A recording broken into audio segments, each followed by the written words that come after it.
हमारे साथ हैं आज दो वरिष्ठ पत्रकार। पहले प्रवीण वागी जी हमारे साथ बैठे हुए हैं और दूसरे तरफ हैं हमारे बीच प्रियरंजन भारती जी। सर, आप दोनों का बहुत बहुत स्वागत है। धन्यवाद। जिस चीज़ का इंतजार किया जा रहा था, लोकतंत्र के महापर्व का, बिहार में लोकतंत्र का महापर्व कब होगा, यानी बिहार विधानसभा चुनाव की तारीखों का ऐलान कब होगा, इसका इंतजार बेसब्री से बिहार में किया जा रहा था। और बिहार का चुनाव देश भर के लिए चर्चा का विषय हमेशा से रहा है। तो इसका ऐलान आज कर दिया गया है। चुनाव आयोग ने पूरी घोषणा कर दी है, यानी इस बार 3 चरण में चुनाव होने हैं, जिसमें 28 अक्टूबर, 3 नवंबर और 7 नवंबर को बिहार विधानसभा चुनाव के लिए मतदान किया जाएगा और 10 नवंबर को गिनती हो जाएगी। हम इसी मुद्दे पर बात करने वाले हैं हम अपने वरिष्ठ सहयोगियों से, और हम जानेंगे कि इस बार का विधानसभा चुनाव कई महीनों में कैसे खास है और पिछले बार जो चुनाव हुआ था उसकी अगर तुलना की जाए तो क्या बदल गए हैं इस बार। सबसे पहले प्रवीण सर, हम आपसे जानना चाहेंगे, इस बार जो आपने चुनाव आयोग की घोषणाओं को सुना, क्या अंतर देख रहे हैं पिछले बार के मुकाबले में? पिछले बार के मुकाबले में ये चुनाव बिल्कुल अलग है और पिछली बार से इसकी तुलना नहीं की जा सकती है, इसलिए कि सब कुछ इसमें बदला हुआ रहेगा। बदला हुआ है जी। प्रचार का तरीका जो है वो बदला रहेगा, मतदाताओं का जो बिहेवियर रहेगा वो बदला हुआ रहेगा, बूथों पर जो व्यवस्था है वो बदली हुई रहेगी, और जो मतदान कर्मी रहेंगे उनका पोशाक वो पीपीई किट में पहन के रहेंगे। तो मुझे लगता है कि ये चुनाव का एक्चुअली ये समय उचित नहीं था। अभी का जो माहौल है, जो स्थिति है, और कोरोना के चलते जो संकट पूरा देश झेल रहा है, उसमें चुनाव कराना अभी उचित नहीं होता। मगर चुनाव आयोग ने क्या सोचा, क्या सर्वे किया, उसने मुझे पता नहीं, उसकी जानकारी नहीं। मगर ये फैसला अब ले लिया है तो चुनाव तो होगा, मगर इसके दुष्परिणाम चुनाव के बाद देखने को मिलेंगे। ये एक मुझे लग रहा है कि कोरोना का समय चल रहा है। कोरोना का समय चल रहा है और कोरोना की महामारी कहीं ऐसा ना हो कि एक बार फिर दोबारा से लौट आए इस चुनाव के बाद। ये खतरा मुझे दिख रहा है। जी, हम इसमें शामिल करेंगे प्रियरंजन सर। आपसे हम जानना चाहेंगे कि इस बार का जो आप चुनाव देख रहे हैं, तो चुनाव आयोग ने जो घोषणा की तो दायरा बड़ा हो गया, फेज कम कर दिया गया कि 3 फेज में करने हैं। पिछले बार 5 चरण में चुनाव हुए थे, इस बार 3 फेज में कर दिया गया। तो क्या ये जो पूरा आप देखते हैं इस चीज़ को, चुनाव का भी एक चुनाव खर्च हो तो इस पे देश पे कितना बोझ पड़ने वाला है, बिहार पे क्या असर पड़ेगा इसका? ये सबसे पहला असर तो यही पड़ा कि चुनाव जो पिछले 2015 को आप याद करिए तो 5 चरणों में चुनाव हुए थे, और तब ये महामारी जो वैश्विक महामारी है कोरोना, ये नहीं थी। कोरोना काल में ये पहला चुनाव लोग कह रहे हैं। मैं ये कह रहा हूँ कि कोरोना है ही पहली बार विश्व में, तो इसमें ये जब चुनाव, जब ऐसा संकट आया हुआ है विश्व पर, तो ऐसे में चुनाव होना ये तो अभूतपूर्व है, क्योंकि सारे लोग डरे सहमे हुए हैं। कहाँ किसको कौन सी बीमारी। एक अखबार में मैं आज ही पढ़ रहा था कि नेगेटिव आने के बावजूद लोगों का फेफड़ा बेकार हो जा रहा है, संक्रमित है वो अंदर से, लेकिन रिपोर्ट निगेटिव आ रही है। हर आदमी डरा हुआ है, सहमा हुआ है। ऐसे में चुनाव आयोग अपनी जिम्मेवारियां पूरी करने के लिए चुनाव जबरदस्ती, मुझे लग रहा है कि ये जबरदस्ती थोपा जा रहा है मतदाताओं, ये चुनाव थोपा गया है। अच्छा, एक चीज़ देखा जाए, कहा जाता है कि जब भी कोई चुनाव होता है तो देश की मुद्रास्फीति जो है वो भी बढ़ जाती है, महंगाई बढ़ने की बात हो जाती है। तो ऐसे परिस्थितियों में इस बार जो 3 चरण में चुनाव किया गया, लेकिन जो व्यवस्था आप देखिए कोरोना के चलते इतनी बड़ी व्यवस्था की जा रही है, कितना बड़ा खर्च, क्या असर पड़ रहा है इसका? नहीं, बिल्कुल असर तो पड़ेगा, ये महंगाई बढ़ेगी स्वाभाविक रूप से। और ये भी गारंटी नहीं है कि सारे लोग, मतदाताओं में कितना प्रतिशत मतदान हो पाएगा, ये $1 मिलियन क्वेश्चन है, क्योंकि लोग डरे समय हुए जा नहीं पाएंगे। लेकिन इतनी तैयारियां, इतनी जद्दोजहद की जा रही है। अब आप कल्पना कीजिए 42,000 से ज़्यादा मतदान केंद्र, एक मतदान केंद्र पर 1,000 मात्र लोग मतदाता जा सकेंगे। उनके लिए सेफ्टी के उपाय किए जा रहे हैं, उनके मास्क, सैनिटाइजर, ये उनकी दूरी, और उसमें फिर चुनाव कर्मी जो लगेंगे उन पर जो खर्च आ रहा है। महंगाई तो बढ़ेगी बेशक, और महंगाई, अभी हमारे साथी कह रहे थे कि आफ्टर इफेक्ट जो चुनाव का होगा वो कहीं भयावह हो सकता है। तो प्रवीण सर, इसमें एक चीज़ हम लोगों ने जब ये सुन रहे थे तो कहा गया कि कोरोना मरीजों को भी वहाँ भेज दिया जाएगा, आखिरी में अनुमति है। हाँ, तो ये किस हिसाब से, मतलब कि कोरोना मरीज जाए नहीं जाए, और ये जाना जरूरी है क्या? मतदान कर्मी वहाँ पे लाखों लोगों को लगाया गया है, इतना बड़ा दायरा कर दिया गया है, बूथों की संख्या बढ़ा दी गई है, तो ये फैसला सर इसको कैसे देख रहे हैं आप? कोरोना को लेकर के जो प्रोटोकॉल घोषित किया गया है और पूरे विश्व में लागू है, उसका भी ये उल्लंघन है। जी क्योंकि प्रोटोकॉल में ये कहा गया कि जो पॉजिटिव केस हैं कोरोना से पीड़ित जो मरीज हैं वो आइसोलेशन में रहेंगे, जी किसी के संपर्क में नहीं आएंगे, कहीं बाहर नहीं निकलेंगे। जी मगर चुनाव आयोग कह रहा है कि वो भी बाहर जाकर के बूथ पर जाकर के वोटिंग कर सकेंगे। जी पहले ये कहा जा रहा था कि उनके घर पर व्यवस्था की जाएगी वोटिंग की, जी जी मगर आज जो चुनाव आयोग ने घोषणा की उसमें कहा कि वो अंतिम 1 घंटा उनके लिए टाइम बढ़ा दिया गया है जी। बूथों पर, और वो जा करके वहाँ वोट करेंगे। जी तो ये कितना खतरनाक होगा इसका शायद अनुमान चुनाव आयोग को नहीं नहीं। है, और ये उस प्रोटोकॉल का भी उल्लंघन है जिसका पूरा विश्व पालन कर रहा है, अपने देश में भी उसको फॉलो किया जा रहा है। जी ये उसका भी उल्लंघन है। और खुद चुनाव आयुक्त, मुख्य चुनाव आयुक्त ने कहा कि 70 देशों में चुनाव स्थगित किए गए कोरोना के जी जी चलते। ये कहा गया है। तो फिर आपके यहाँ कौन सी मजबूरी थी कि आप 70 देशों का जो उदाहरण है उसको पीछे छोड़ करके और चुनाव करा रहे हैं? एक ये तो इसमें एक सर बड़ा सवाल उठ कौतूहल जाता का है विषय हो गया। कि चुनाव आयोग ने यह भी कहा कि सिर्फ और सिर्फ वर्चुअल रैलियां होंगी, वर्चुअल रैलियां होंगी, और इसके अलावा जो राजनीतिक दल थे वो शुरू से इस बात का विरोध कर रहे थे कि समय सही नहीं है चुनाव कराने का, जिनको चुनाव लड़ना है वो लोग खुद विरोध कर रहे थे कि जब रैलियां ही नहीं होगी तो हम लोग चुनाव कैसे करेंगे। तो फिर इस तरह का फैसला क्यों आ रहा है सर? नहीं, जो सत्तारूढ़ पार्टी था वो विरोध में नहीं था, वो तो पक्ष में था कि चुनाव हो जाए, समय पर हो। जी जो राष्ट्रीय जनता दल है उसने जरूर विरोध किया था शुरू में, मगर जी। बाद में वो भी चुनाव के उसमें सहमति उसने दी कि हाँ जी। ठीक है चुनाव होगा तो हम शामिल होंगे, मगर शुरू में विरोध उसने किया था। हम्म। तो राजनीतिक दलों को तो ये दिख रहा है कि अगर विधानसभा का कार्यकाल समाप्त हो गया, राष्ट्रपति शासन लग जाएगा, तो फिर जो विधायक हैं वो बेरोजगार हो जाएंगे।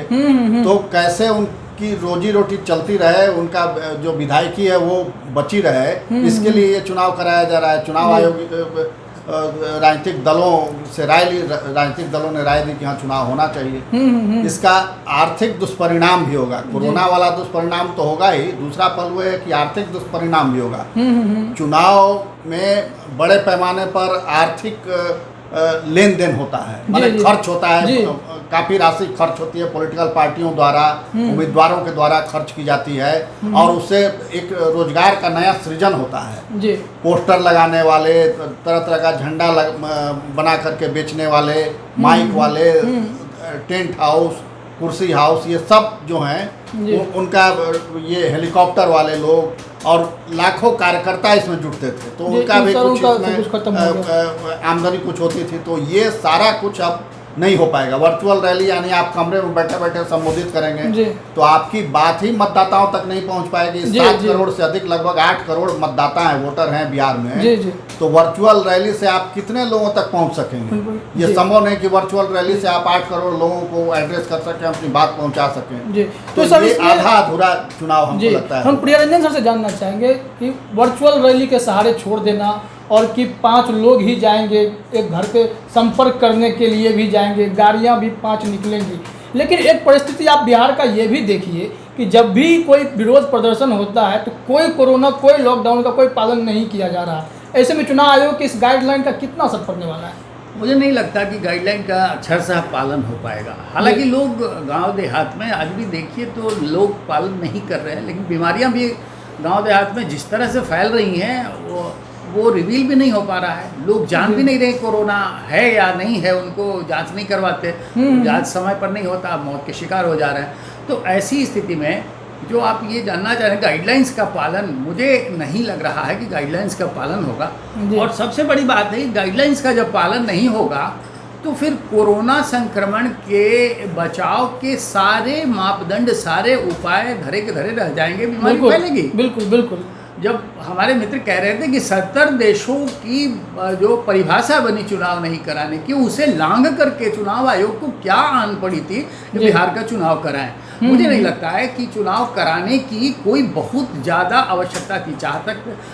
चुनाव आयोग चाहता तो इसे टाल सकता था, चाहता तो 2-4 महीने बाद जब ये संक्रमण का दौर खत्म हो जाए तब कराता। कोई पहाड़ तो टूट नहीं रहा था। सरकार तो वही रहती। अगर हम एक्सटेंड कर देते चुनाव को, आगे ले जाते 4-5 महीने तक, तो कोई परिस्थितियाँ, धरती नहीं पड़ जाती, पहाड़ नहीं टूट पड़ता। लेकिन अब पता नहीं क्यों, किस जिद में ये चुनाव कराया जा रहा है, वो चुनाव आयोग समझे, बाकी सरकार समझे। तो सर एक चीज़ और हम लोग चलते चलते इसको बाइंड अप भी करेंगे कि ताकि जो जिले वाइज इसका ये बता भी दिया गया है कि किस किस जिले में कब कब मतदान होंगे और इसकी अधिसूचना भी जारी कर दी जाएगी। लेकिन सर बात वही घूम फिर के आती है कि बिहार विधानसभा चुनाव जो इस जल्दबाजी में की जा रही है, तो क्या इसके जो दुष्परिणाम की आप बात कर रहे थे सर, कि वो दुष्परिणाम लोगों को एक बार फिर से समझाइए कि ये चीज़ें जो हैं क्या दुष्परिणाम लेकर आएंगी लोगों के बीच। दुष्परिणाम तो ये होगा कि सरकारी खर्च इस चुनाव में बढ़ेगा जी। तो वो सरकारी खर्च बढ़ेगा तो वो बोझ जनता पर आएगा, पब्लिक का पैसा उसमें खर्च होगा, सरकार खर्च करेगी। दूसरे की राजनीतिक दल जो खर्च करते थे, उम्मीदवार जो खर्च करते थे, वो खर्च कम हो जाएगा उनका। तो उस खर्च से एक आर्थिक विस्तार होता था और रोजगार का जो अवसर एक मिलता था लोगों को, वो अवसर इस बार नहीं मिलेगा, छिन जाएगा। तो ये दूसरी क्षति होगी, सरकारी खर्च बढ़ेगा और जो जनता के लिए जो खर्च होता था वोटरों के तक पहुंचने के प्रक्रिया में जो पॉलिटिकल पार्टियां खर्च करती थी वो खर्च घट जाएगा। तो इससे आर्थिक संकट बढ़ेगा देश में। और तीसरी बात यह है कि जो कोरोना अभी थोड़ा सा लग रहा है कि नियंत्रित दिख रहा है, जैसे पहले भयावह रूप था, अभी वैसा नहीं है। मगर चुनाव के बाद मुझे इस बात की आशंका दिख रही है कि एक बार फिर से पुराना स्वरूप लौटेगा कोरोना का, महामारी। कई ऐसे उम्मीदवार सर चुनाव में खड़े होते हैं जो कम्प्लीटली इस दौरान अपने चुनाव प्रचार पर ही डिपेंड रहते हैं। एक टिकट मिल गया लेकिन मैदान जब तक पब्लिक से कनेक्ट नहीं हो पाते हैं तो ऐसे में उनका प्रचार पे असर भी पड़ेगा। और इसके साथ ही देखा जाए तो जो डिजिटल की हम लोग बात करते हैं, बिहार उतना डिजिटल तो है नहीं। तो इसमें डिजिटल कंपनियों का रोजगार बढ़ेगा। ये जरूर है कि बाहर से कंपनियां बुलाई जाएंगी, क्योंकि अब गांव देहात के भी जो उम्मीदवार खड़े होंगे ग्रामीण क्षेत्र में, उनको भी प्रचार करने के लिए इसका सहारा लेना पड़ेगा। तो डिजिटल कंपनियों का कारोबार जरूर बढ़ेगा, आईटी सेक्टर का कारोबार बढ़ेगा, उनको फ़ायदा होगा। और इस बहाने ये भी है कि लोग थोड़ा सा अवेयर भी हो जाएंगे कि कैसे इसका इस्तेमाल किया जाए। एक नई टेक्निक भी लोग जान जाएंगे, हालांकि बहुत विस्तार हुआ है उसका। तो ये एक नई टेक्निक जानेंगे। और एक चीज़ और अच्छा किया है चुनाव आयोग ने, कम से कम 3 चरण में कराया है। पिछला 5 चरण था, तो 3 चरण कम है, ड्यूरेशन कम है, तो इससे ड्यूरेशन कम है, लेकिन उसकी वजह से व्यवस्थाएं इतनी बढ़ाई गई हैं क्योंकि चुनाव खर्च जो है वो बढ़ गया है। सर आपसे जाते जाते आखिरी सवाल हम ये करना चाहेंगे कि दशहरा और दिवाली के बीच में सब कुछ को निपटाने की तैयारी है। एक तरफ लोग इंतजार कर रहे थे कि हमारा स्कूल खुले, हमारा जो बिजनेस बंद हो चुका है वो शुरू हो जाए। तो यह समय ये नहीं था, ये वक्त वह नहीं था कि बिहार को ज़रूरत थी इस वक्त आत्मनिर्भर बिहार की यहाँ बात की जा रही है, इन लोगों को पहले खड़ा कर लेते, कुछ समय बाद चुनाव करते। मैं वही तो कह रहा था, अभी आत्मबल बढ़ाना, आत्मनिर्भर बनने का मतलब होता है कि हम आत्मबल से लवरेज हों। जब तक हम पूरी तरह से अपने पैरों पर नहीं खड़े होंगे हम आत्मनिर्भर हो ही नहीं सकते। सही कहा आपने कि न अभी बच्चे स्कूल जा रहे हैं, न कोई कर्मचारी बिल्कुल अपने मन से डर को निकाल कर काम पर जा पा रहा है, न व्यापार न उद्योग धंधे चालू हो पाए हैं। आत्मनिर्भर कैसे होंगे? ऐसे में चुनाव की जो समस्या आन पड़ी है, मैं समस्या इसलिए कह रहा हूँ कि जिस तरह से डिजिटली आप चुनाव कराने की बात कर रहे हैं, चुनाव आयोग कर रहा है, कितना वो मापदंडों पर सही उतरेगा, लोग प्रचार में सही वही करेंगे जो चुनाव आयोग कर रहा है, वो देख के बाद में पता चलेगा। लेकिन मुझे नहीं लगता कि सारे मापदंडों का पालन हो पाएगा, और मापदंडों का उल्लंघन होना ही अपने आप में भयावहता की स्थिति पैदा कर देगा। ऐसी परिस्थितियों में जब आने वाले दौर में जब पर्वों का मौसम शुरू होगा, त्योहारों का मौसम शुरू होगा, उसमें हम लीक पर लौटने वाले हैं। फिर हमारे साथी जो आशंका व्यक्त कर रहे थे कि हम कोरोना के भयावह दौर में जा सकते हैं, मुझे भी लगता है कि हम इस चुनाव के बहाने से फिर एक भयावहता की स्थिति में लौट न कहीं जाएं, और चुनाव आयोग को इसको सोचना पड़ेगा। चुनाव आयोग को ये भी व्यवस्था कर देनी चाहिए कि अगर चुनाव के कारण किसी भी मतदाता को संक्रमण होता है तो उसको वो कितना मुआवजा दे। ये चुनाव आयोग ने व्यवस्था नहीं की है, और ये लोगों को मांग करनी चाहिए, मतदाताओं को मांग करनी चाहिए। हम चाहते हैं कि आप चुनाव आयोग को इस माध्यम से सचेत करें कि मतदाताओं के लिए भी अलग से व्यवस्था करें। इसमें एक बात मैं और जोड़ना चाहता हूँ कि चुनाव में 3 पक्ष होते हैं, एक सरकार, दूसरी पॉलिटिकल पार्टी और तीसरा वोटर। और सबसे महत्वपूर्ण भूमिका वोटरों के लिए ये चुनाव होता है। तो सरकार की राय ली चुनाव आयोग ने, पॉलिटिकल पार्टियों की राय ली गई, मगर वोटरों से कहीं कोई राय नहीं ली गई। वोटरों कुछ नहीं, वोटर क्या चाहते हैं, वोट देना चाहते हैं नहीं देना चाहते हैं ये नहीं जाना गया, यानी उनकी उपेक्षा हुई। जी। तो ये एक चूक हुई है बड़ी। जी। और दूसरी की चुनाव की घोषणा अब हो ही गई है तो चुनाव तो होगा, मगर इसका विकल्प ये हो सकता था कि जैसे आप वर्चुअल रैली करवा रहे हैं जी तो उसी तरह ऑनलाइन वोटिंग की व्यवस्था कर देते जी, कि जी, लोग जी। घर बैठे वोट कर देते तो वो ज़्यादा सुरक्षित होता जी। और लोग आराम से वोट देते, वोटिंग रेशियो भी हाई होता। जी जी तो वो एक विकल्प था जिसको चुनाव आयोग ने उस पर ध्यान नहीं दिया। तो ये करना चाहिए था। मगर अब अंत में यही हम लोग अपील करना चाहेंगे जी कि अब वोटर सावधानी पूर्वक जरूर निकलें घर से और वोट करें, क्योंकि अब चुनाव 5 साल में वोट एक बार देना तो आता है। जरूरी भी वोट है। देना राष्ट्रीय कर्तव्य है हमारा। जी, जी। तो इसलिए वोट देने के लिए जरूर हम जाएं, निकलें घर से, मगर सावधानी बरतते हुए कि कहीं कोई कोरोना लेकर के उधर से घर न लौटें, ये जरूर रखें। तो अभी आप सुन रहे थे, हमारे साथ थे प्रवीण बागी जी और प्रियरंजन भारती जी। इन दोनों से आपने चुनाव आयोग की घोषणा के बारे में, उसके आफ्टर इफेक्ट्स के बारे में और मतदान की प्रक्रियाओं पर जो सारे समस्याएं जो आपके मन में सवाल थे, हमने उन पर चर्चा की है। भले ही यह राजनीतिक दलों के लिए लोकतंत्र का महापर्व हो, लेकिन आम जनता के लिए जरूर टेंशन देने जैसा है। अगर कुछ बीमारियां फैल जाती हैं या कोरोना का दुष्प्रभाव जो होता है भयावह रूप में अगर हमें देखने को मिल जाए इस मतदान के दौरान, तो बिहार के लिए स्थिति कंट्रोल से बाहर भी हो सकती है। तो चुनाव आयोग ने कई बिंदुओं को लैग किया है, यह बात भी हमारे वरिष्ठ सहयोगी बता रहे थे। तो जरूरी है कि आप लोग भी सावधानी बरतें, और अब चुनाव आयोग ने घोषणा कर दी है तो बिहार चुनाव को भी सफल बनाने की जिम्मेदारी भी हमारे नागरिक की है। आप लोगों का सब बहुत बहुत धन्यवाद।